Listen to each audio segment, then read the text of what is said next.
ఉంటాడంట. ఆడికి ఏడు కొనుక్కురంట. రాజులు తోటకి వెళ్ళి తావలు పెట్టుకుని వస్తాడంట. ఎండవి ఎర్ర పెట్టాడంట.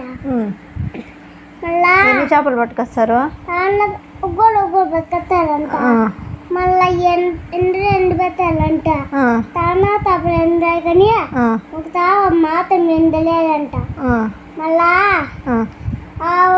ఆవిడ ఇరికి ఒక చేప ఎండకపోతే చేప ఎండం పోతే రాజకుమారుడు వచ్చి అడుగుతారు ఏమని?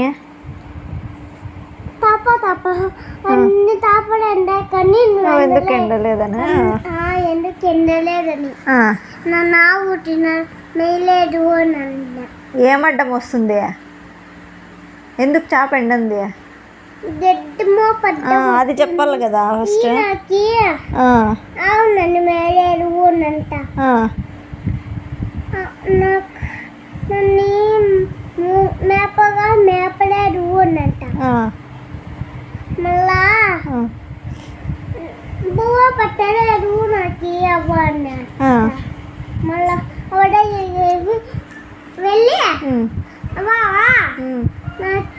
ఎందుకు మంగళోడికి కాదు మేపే అప్పకి ఎందుకు బువ్వ పెట్టలా అనంట. మళ్ళా